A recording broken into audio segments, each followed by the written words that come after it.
You know what? Between maybe him, both of our edge, I mentioned that in the preview that our edge rushers needed to have a little bit better production.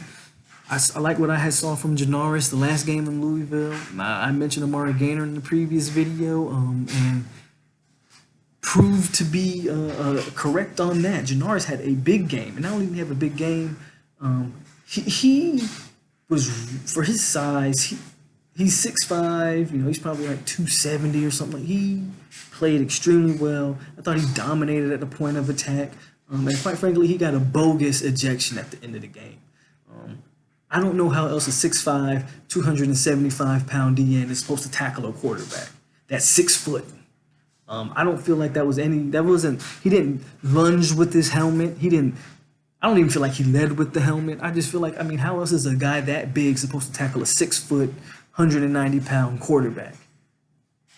It wasn't anything excessive about that hit, but for him to get a targeting and then get kicked out of the game, I thought was a little bogus, and we'll be missing him for the first half of the Clemson game. That's a big deal because there's really nobody with Kando out for the year. Who is there to fill that role? There's nobody. They had Adonis Thomas. He's a Alabama transfer. He has not been anything since being at Florida State. He didn't really. He came in the game late. The game's out of hand, so there's nothing to really grade as far as his performance goes. But I don't expect anything from him because he hasn't produced anything since being at the school. I don't like that ejection.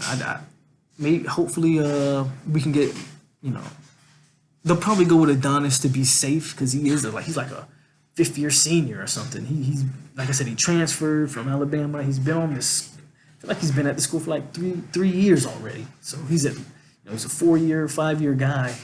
They'll go with him just for to be safe. Hopefully we got 2 weeks to prepare for Clemson. So I would really work in a young guy with similar dimensions to Janoris to kind of get over there, but that's a blow that's going to be felt, and it was bogus. That was not a roughing the passer or targeting. Sorry. The other roughing that passer call was on Durden. I thought that one was bogus, and I'm not here to blame the refs on anything. I don't want to over criticize and say. But there was, I know we're talking about defense, but there were blatant holds against Janoris Robinson that didn't get called this game. I thought that was really ridiculous. Yet you called 2 personal fouls on our defensive line guys who played outstanding. But yeah, I thought Janoris played outstanding. Amari Gainer played outstanding. 2 sacks, forced fumble. I think Janoris had what? If they don't call that play a targeting, that's a sack. So Janoris played extremely well. Durden played extremely well. Of course, Marv in there playing extremely well, always around the football. The D-line did what the D-line usually does. Coop seemed to be quiet, but usually from a nose guard, guys like a nose guard is going to be quiet. A nose tackle is going to be quiet because his job isn't to get sacks or anything like that. His job is just to clog up the middle. I feel like he did that. I'm not saying NC State was an outstanding offense. I thought NC State made a huge mistake going to Bailey Hockman, who we all would know pretty well. He was a Florida State player who transferred to NC State. I thought they made a mistake going to that guy. Bailey gave us about 3 or 4 interceptions that we just completely dropped. And I kept saying, and you can ask my wife, I kept saying the whole game, he's going to give us one. And every time I would say that, he would give us one and we would drop it. He gave us 3 or 4. And we dropped them all. I don't know why they switched from the guy who is their normal starter. I think that was, I don't know what the coaching staff over there was thinking with that. I understand maybe playing Bailey for a couple series to see if he can jumpstart the offense. But no, they stuck with him the entire game, and he didn't do anything, I thought, to continue him playing the entire game. I thought that was ridiculous. You don't even, they give the third string guy some reps, and you don't even give the guy who started the game any more reps the entire game, as if he was playing terrible, and he wasn't. And that guy has some mobility to him that probably could have helped him out. But defensively, we played well in that front seven. D-Jack got the start. Unbelievable. T-Jack got the start. He maybe had the best game definitely this year. I don't know. I don't want to say it's the best game I've ever seen him play, but it definitely was the best game this year. He wasn't overly good, but he didn't have any glaring mistakes. He had some missed tackles, but he was able to impede the runners on running plays or slow them down so other guys made tackles. But he had some missed tackles, but he played solid. Jaleel McCray, the freshman, number 42, he got some good reps in. He actually, which is okay. Like, it's okay for a freshman to make the mistake that Jaleel. So Jaleel on a run play, I don't remember. I believe it was in the first half for sure. I don't remember what quarter, but it was definitely a run play.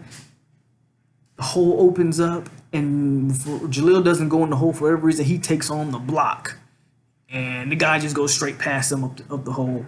But you know what? I'm okay with that. Why? It's not a double standard. It's just one guy's a true freshman coming straight out of he was playing high school ball last year. The other guy's a senior. There's a difference, and like I said, I'd rather play with the young guy and lose and him learn on the fly than have the 5-year guy play like he's a freshman. So yes, Jaleel made a mistake on that play. But I'll live with that more so from a guy like him than a guy that's been playing collegiate level ball, D1 ball, ACC ball for 3-4 years. So yeah, it's not hate. It's just is what it is. But he got some reps. Leonard Warner, again, I thought he was the best linebacker we had on the field as far as not our edge guys, but our inside guys. He was hitting guys in the backfield. He just has a natural instinct for the ball, in my opinion. I thought Leonard Warner was the best linebacker we had on Emmett Rice again. Thought he was solid. Like, I thought the linebackers as a whole played very well. The secondary was good or average. Here's the problem. They played very well, but sooner or later, these guys with their stars next to their name, we got to start making plays. Akeem Dent, you dropped a pick. Fagan dropped about 2 or 3 picks. Asante dropped, which Asante's not a guy who I thought I would say. Asante dropped about 2 picks. I mean, we dropped like 6 interceptions this game. We literally could have put 40 to 50 on these guys had they just caught interceptions. Like, cause some of those interceptions would have went straight back for touchdowns. For overall, though, I mean, the secondary played well enough to, stop them from scoring, break up passes. Not Asante Samuel, but Stanford Samuel gets beat again on a deep route. Again, for a guy that's 6'2" in his size, he don't do it for me. I would really like I said in the last video, I really wish Travis J was eligible to play. The good thing about Travis J, which I think is a positive sign for this team going forward, is that he is at every game. I don't know if they do it intentionally, but they show him on the sidelines every game. He's always cheering on the team. He's traveling. He's practicing.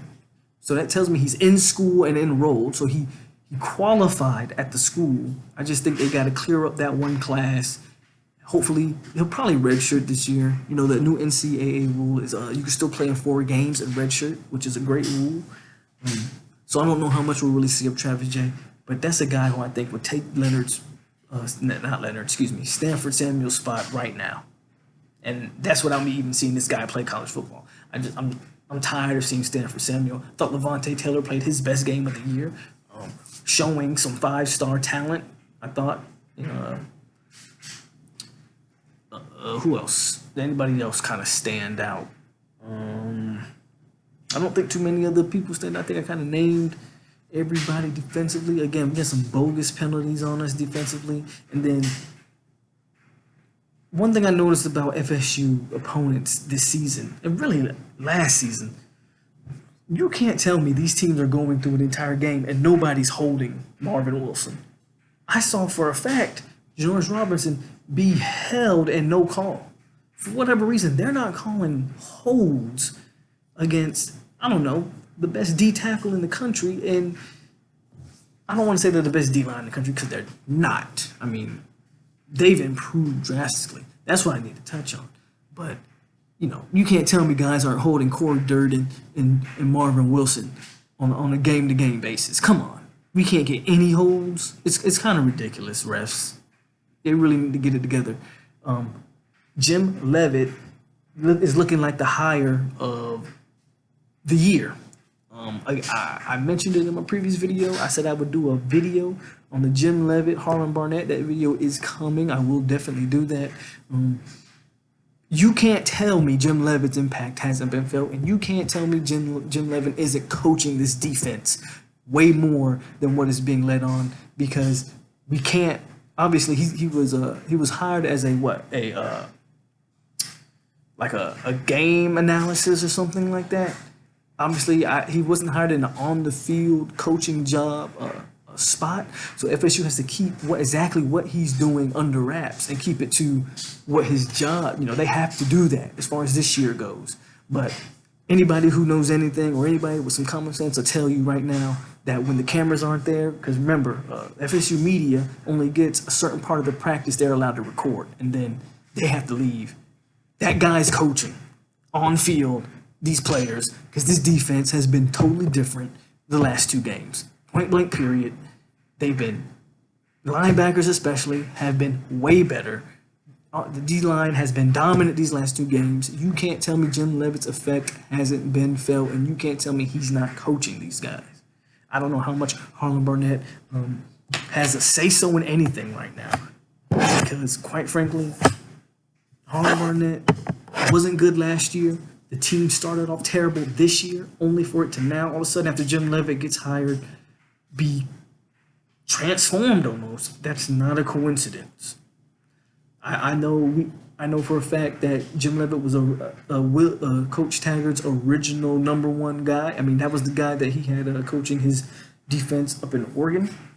He was the DC there. I think it had a lot to do with FSU maybe not wanting to dish out the money for Leavitt at that time, and they probably should have. I don't know if Harlan is the D coordinator or out of respect for Harlan, they may very well do. Remember, Harlan coming from Michigan State was a co-D coordinator. He was a defensive coordinator at Michigan State, but he was a co-D coordinator. They might do that here out of just respect for the man and say, hey, we're not going to demote you, but we're going to make you the co-D coordinator, because quite frankly, I don't see how next year, after this year, FSU is able to hire some more guys, fire some more guys. I don't see how Harlan's flat out the D coordinator. It's not going to be that. Leavitt will be hands-on with that defense next year, no doubt about it. You can feel his impact right now. They're playing 10 times better than I've seen the first, we are 3-2. So the first 3 games of the season, yeah. Complete 360. They are, or what would you call it, 180. Because 360 you end up in the same point, right? So a complete 180. They're completely different. They're on the opposite end of the spectrum that they were, in the first 3 games of the season. Now, watching NC State, I don't think NC State was a very good offensive football team. I'm not going to sit here and sugarcoat it and pretend like we just shut down some offensive juggernaut. With that said, again, I thought NC State's coaching staff made some critical errors. I don't know what made them go to Bailey Hockman for the remainder of the game. He wasn't effective. He didn't really do anything that made you go, okay, I can. He wasn't. I mean, the other guy had to be, if nothing else, more mobile. Bailey wasn't even that accurate. I mean, there's a reason why Bailey didn't get the starting job. I think we saw that tonight. Like, these kids transfer after not winning jobs, and for the most part, especially at the quarterback position, I don't blame them, because only one quarterback can play. And if you feel like you can play, you should transfer, and you should go to another school and prove your worth. I don't know why there's nothing Bailey showed in this game that made me go, damn, why we let that one get away? It's almost like, damn, they made the right choice with James. Definitely should have started Blackman for this kid. Goodbye, Bailey. Like, I don't know why NC State went with Bailey Hockman. One of the running backs went out with what looked like a bad. It was so bad that I didn't. When I first watching the game live, I didn't see the exact injury, but I could tell by the way he was holding his ankle, the way he was writhing in pain on the ground. I was like, yeah, he really hurt something. Apparently, the injury was so bad they told us they're not showing a replay of the injury. He had an air cast on, so prayers and blessings out to that young man from NC State, one of the running backs. I don't quite remember his name. I could probably look it up right now. But yeah, thoughts and prayers out to him. They had I think it was number 3, a wide receiver. He was probably the best player they had on offense. He made some plays. He was he was a decent wide receiver. He made some plays. Yeah, I thought defensively played their best 4 quarters of football, which is all I asked. It's all I asked for in my previous video. I said, can we get 4 quarters of football? If we can get 4 quarters of football, we can beat these teams. Like I said, I predicted a 37-20 victory. But the defense played them to 13. Awesome. And we've scored 31. It's a good segue into the offense. Now, there's a lot to sort of unravel here, digest, talk about with Hornibrook getting the nod like I said he would. And I thought he should get the nod. I wanted to see him play a full 4 quarters with his offense. And after seeing Hornibrook for 4 quarters, I'm going to be honest with you. I think we have a quarterback. I don't want to call it a controversy, but we have a quarterback discussion between Blackman and Hornibrook. But it ain't cut and dry, and I would not be mad if they went back to Blackman. There are things Hornibrook does well. I previously stated that his scrambling ability, we didn't quite see that tonight. I don't know what the difference between the Louisville defense and the NC State defense. Maybe, I guess NC State must be a faster defense because that scrambling ability did not exist. Not only that, Hornibrook felt ghost tonight. We gave up 8 sacks, but I would say about half of those sacks, well, I won't say, we gave about 3 or 4 of those sacks were on Hornibrook. Just, he would roll out of the pocket. Where I previously said rolling out the pocket could help extend some plays, well, he was rolling out the pocket for no reason and causing sacks. He had a fumble that we were lucky to recover. He had a throw to Gavin that I don't know how he completed that. Probably against, that you do that against Clemson, that's probably a pick 6.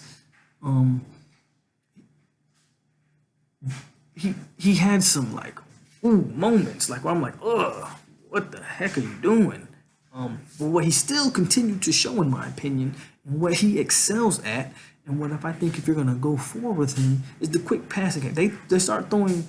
He excelled once they started realizing that the corners were playing off.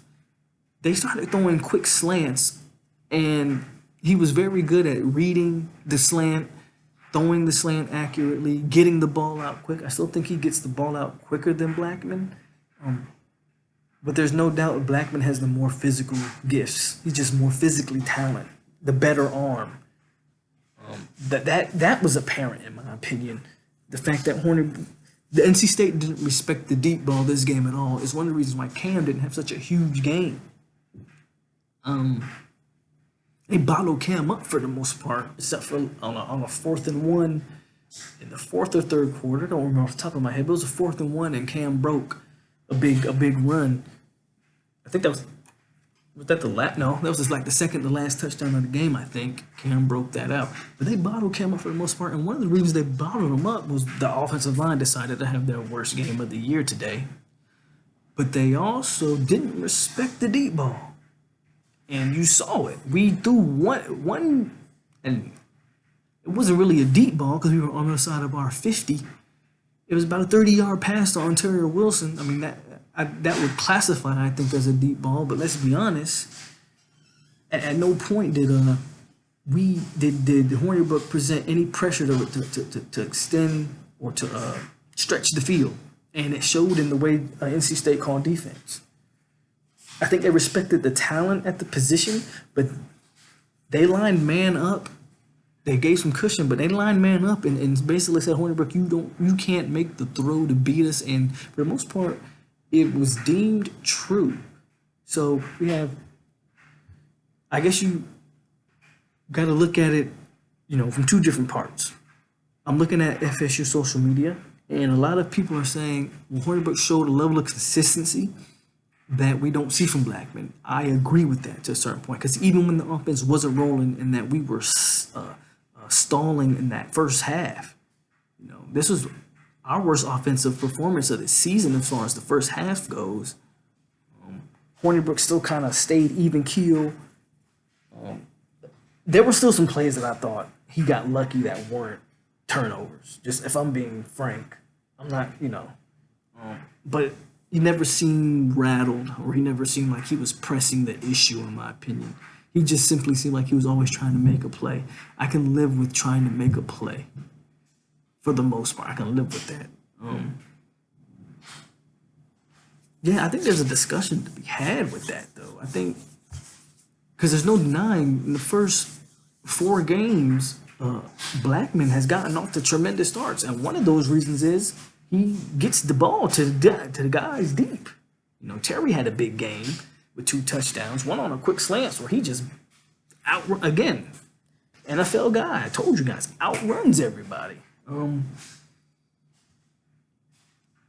think Helton had one. I know Helton didn't score a touchdown this game. Let me check real quick.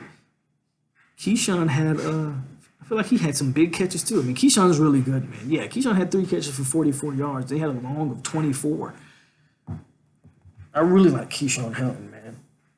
Because this is a guy who wasn't even recruited heavy. Like, people were sleeping on this guy, and this guy's showing, that he can play ball. But those are all on, like, quick slants, though. You know what I'm saying? So it was a good performance from Hornibrook. No turnovers, but I think he got lucky to not have any turnovers, if I'm being completely honest with you. About 29 for 40, so that's good. I think they have his QBR at 45.5. I don't know. I don't really get into QBR and stuff. I don't know if that's good. That doesn't look a 45 don't look good regardless. Because I think he really got lucky to not turn some balls over, if I'm being quite honest with you. I think we definitely have a QB discussion. I understand sticking with Hornibrook in terms of if you feel like he's just the more consistent guy. And if you feel like, going for 2 full weeks of practice, drawing out, like the first 10 plays of Clemson will be drawn out before the game even starts, to where Hornibrook knows exactly where he's going with the ball and stuff like that. One thing Hornibrook did that I don't know, again, I said in my previous video, I don't know if Briles was drawing it up or Hornibrook just looks for his tight end more, but he definitely looks for the tight ends more. McKitty had more catches. McKitty had 2 catches, but I really feel like he was more involved than the 2 catches. Or they tried to get him more involved than just those 2 catches, for sure, in my opinion. Blackman, again, for whatever reason, he doesn't involve the quarterback like that. Like, a lot of times, man, I'm looking at a stat sheet right now, but a lot of times, to be honest with you, I don't even go off stat sheets. I go off what I watch. And McKitty seemed like they were trying to involve him more than what I previously have seen from a James Blackman-led offense. You didn't see any of Neighbors tonight, which was interesting after he had a big game last week. I saw Cam McDonald in there a little bit, but they didn't really target him on any passes.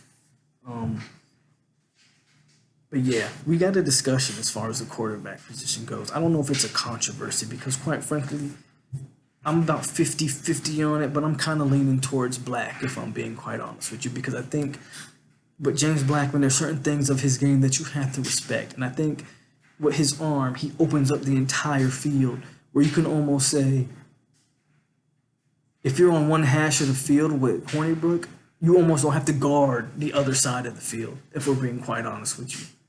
Like, if you're a defensive coordinator, you can almost completely focus on the hash that he's on and everything on that side of the field and say to the other guy, the corner on that side, cover your man, but the ball's, 90% of the time not even going to go that way because he doesn't have the arm to do it. I think it was very apparent that he just doesn't have the arm to really put pressure on a defense or make them respect certain things. But he does have the consistency. He did have some of the quick reads. Again, I said it before, what he does that I like is that if there's nothing there, he tries to scramble out, and then but he's not scared to throw the ball away, which I appreciate. There's some of those plays that he did hold long and take some sacks. Again, there's about 3 or 4 of those sacks. Of the 8 sacks that happened in this game, there's like 3 or 4 that were on him, period. The offensive line did not play well tonight, but there's about 3 or 4 of them that were strictly on him, where he would step up into some, he would run. There was particularly one play where the pocket was actually holding up extremely well, and again, he was seeing ghost, and he just decided, I'm gonna run out the pocket, and of course, the tackle can't, block a guy who's going away from him, and it causes a sack. So he's got to get more comfortable. I think all that stuff comes with. In his first start, I think a lot of that stuff also comes with just knowing the offensive line. So we'll segue into the O-line play. And even though, like I said, he gave up 8 sacks, I say about half of that was on a quarterback, in my opinion. But they still didn't play very well. I don't think the offensive line played very well, run or pass blocking. Number 75, Abdul Bello. Yeah, he's the guy that's in for Juwan Williams. Juwan Williams has been hurt since I think the first or second game. Juwan's been hurt. Bello's been in. Bello was steady last week, but he was bad today. He was just flat out bad today. He had 2 false starts and 2 holding penalties against him. Yeah, he had about 4 penalties on his own were just against him. Just not a good performance from him. I said it in my previous video. We're not getting good left tackle play. We're not getting good play out of that position. I wasn't high on Juwan to begin with. How could you be after what you saw from that kid last year? And you know how I say D-Jack is the worst linebacker in FSU history? Juwan Williams last year may have been the worst college football player I've ever seen in my life. He was that bad. He played well, I thought, especially the first game, the first couple games, I thought he played extremely improved. You go from a F to a D plus, there's some improvement there. And then he goes down, and I think we're back, I don't know if Bello is at a F play, but he's D minus. We just don't have good left tackle play. I feel like the guards didn't play well. Mike Arnold did not play well. What's the other guard's name? Shoot, I forget his name, man. Number 59. I know his number. I just can't remember his name. I would look it up. Is it Bell or Ball? I don't know. I forget his name. He had one play where the O-line they're chop blocking. They're chop blocking off the snap, which is basically they're gonna snap the ball and the entire O-line just gonna go low and try to cut the legs out. And he cuts low, but there's nobody around him to cut. So the whole offensive line cuts low. He's standing there, and he still cuts even though there's nobody to cut. And I'm like, what are you doing? I understand you coached a certain way and you're told to block a certain way, but if there's nobody to cut, how about not do that? Not just fall on the ground on your stomach. How about stay on your feet? And in case somebody gets free, you block that guy. I don't know. Maybe that's common sense. I don't know. I thought it was hilarious. Yeah, offensive line didn't play particularly well. Still got to improve. We showed vast improvement this year, but this was a bad game. Not going to get too much into Clemson right now, but Clemson did not play a good game. Clemson might have should have lost to UNC today. I thought UNC made a good call on going for 2, but that's neither here nor there. I only bring up Clemson to say I don't know if that defensive line is not the same defensive line from the past couple years. You know, all those guys are NFL pros, but they're still probably going to be the most athletic D line we've seen all year. I thought NC State was a step up in terms of defensive line. Definitely the most athletic defensive line we've seen so far in NC State. Clemson's going to be even better than that. It might be a long day for our offensive line that game. They didn't play well. You just maybe want to see more.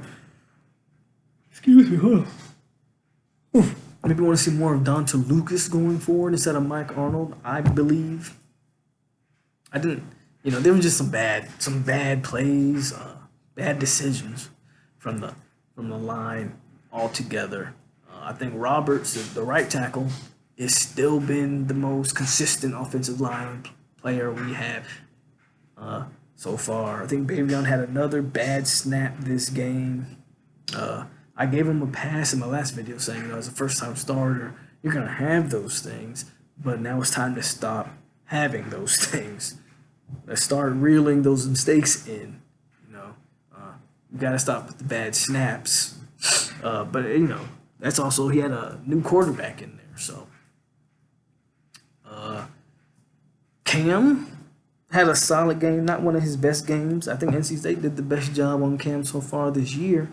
And he still was able to break off a big run at the end of the game there. Mainly, again, I think that just goes back to the quarterback. I don't think the defense ever respected Hornibrook enough to really play the safeties back. And I think it kind of showed in the way the defense played the run game. They were committed to stopping Cam, and kudos to them. They were committed to stopping Cam. But I more so want to touch on Kalen Laborn, because I'm reading on social media that a lot of people aren't happy with the amount of carry. They just don't want to see Cam get hurt, so they want to kind of limit his carries, right? So Cam is having a lot of carries the first couple games. No doubt in my mind that can be a concern going forward. So everybody's like, man, we gotta give Laborn some more touches.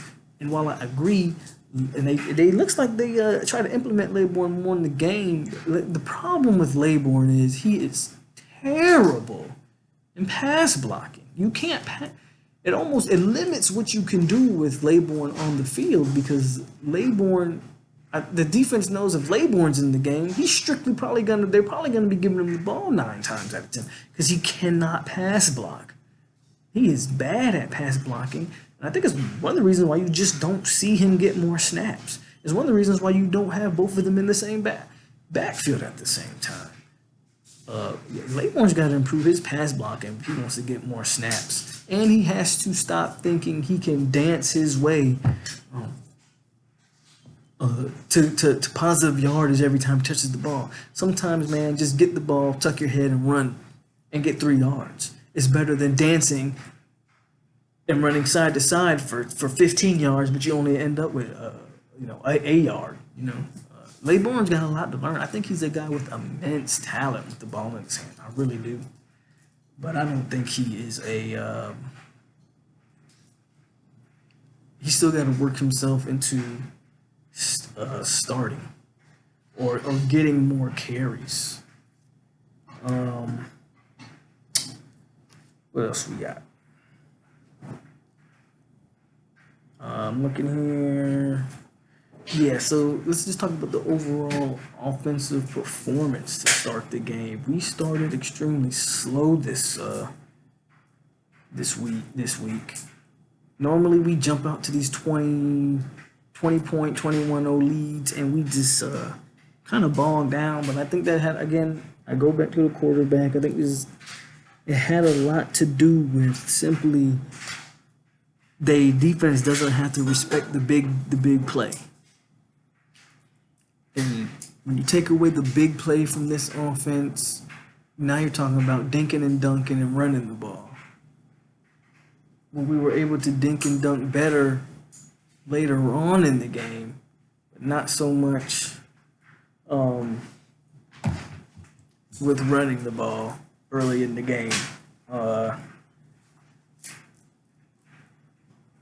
Yeah, we didn't. Let's just get to the fact that I said I wanted to see, could we play 4 quarters? I thought we played 4 quarters for sure.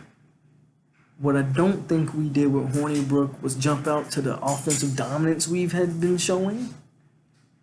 And I don't want to say that's necessarily a problem. It's not a problem if the defense plays the way it continues to play. Then it's not a problem. I don't know how confident I am against Clemson.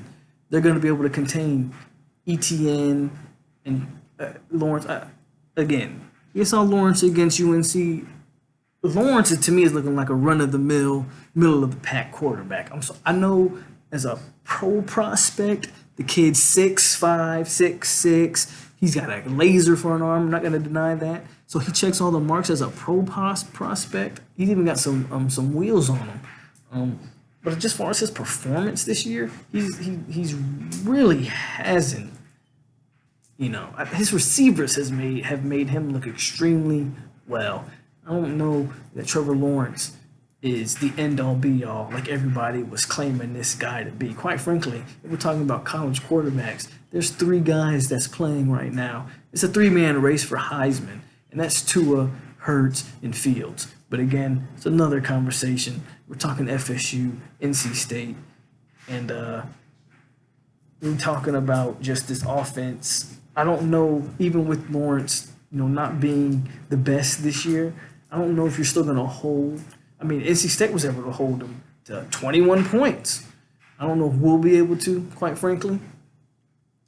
Clemson kind of shot themselves in the foot a lot, too, in that game. I watched that game, majority of that game, and I'm going to put on my daughter's thing here. Clemson kind of shot themselves in the foot a little bit, kind of stunted their own. I don't know if we can do that. Or, with our luck, we won't get those same breaks playing Clemson, especially that we'll be playing them in Death Valley, in Clemson.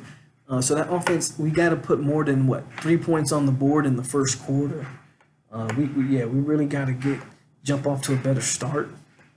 That kind of stood out to me with the Hornibrook-led offense, is that we really didn't jump out to the start we were accustomed to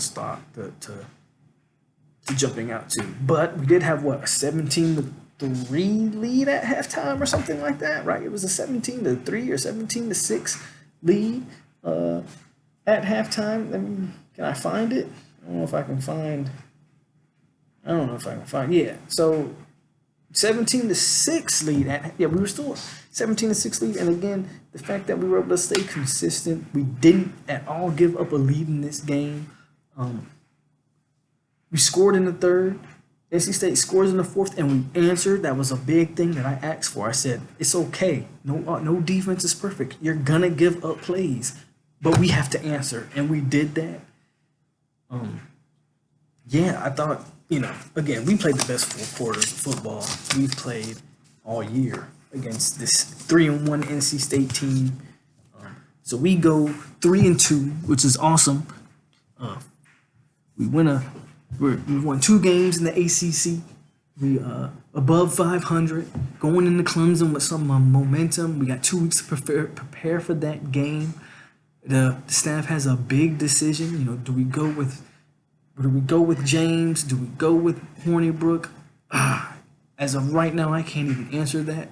Again, I'm 50-50 on that. I can go either way and not be mad at either call. If I'm being completely honest with you, I think if you said James, I completely understand why. Big playability, stretch the field, put pressure on those corners, put pressure on those safeties, open up lanes for Cam. Completely understand why you would go with James. If you said Hornibrook, again, I completely understand. Quick decision making, get the ball out quick reads, know where he's going, knows how to read the defense, know where he's going to go with the ball before the snap. I think you see those type of things. And then there's a bunch of negatives we can point out with both guys. I think inaccuracies with Blackman, holding on to the ball too long with Blackman, not knowing where to, the first reason out there, Blackman doesn't know where to go with the ball, taking unnecessary sacks with Blackman. But I can say the same thing about Hornibrook. He took unnecessary sacks.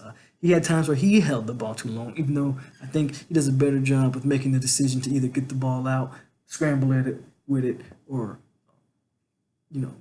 get dump the ball off or whatever. Those are the not being able to stretch the field with Hornibrook. The defense has no respect for the deep ball with Hornibrook. I think if you're playing in Clemson, that might be a reason why you don't go back to Hornibrook, if I'm being quite honest with you. Do you want those safeties in the box? I'm not sure you do, because Venables is going to start blitzing corners and safeties on you the entire game. That's one thing we did not pick up. Hornibrook did not identify the corner blitz very well today. Venables is going to see that, and what do you think they're going to do? They're going to disguise the corner blitz, and they're going to bring it against Clemson.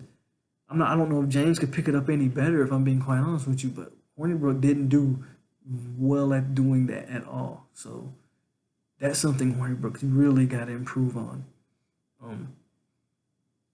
That's pretty much my review, man. I think that's everything.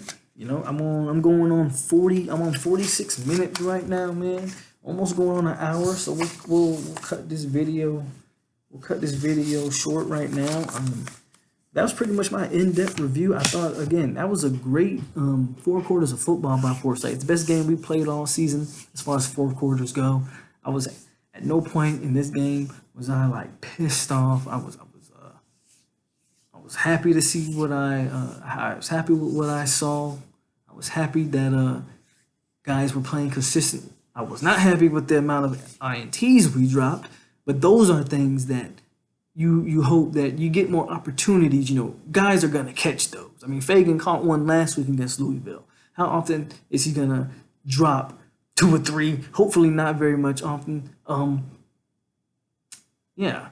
Oh, one thing I didn't touch on. I'm going to make a quick touch on it right here before I close this video out. Aguayo better watch out, or he is not going to be the kicker much longer at this university. For the last field goal, they threw out another guy out there to kick that field goal.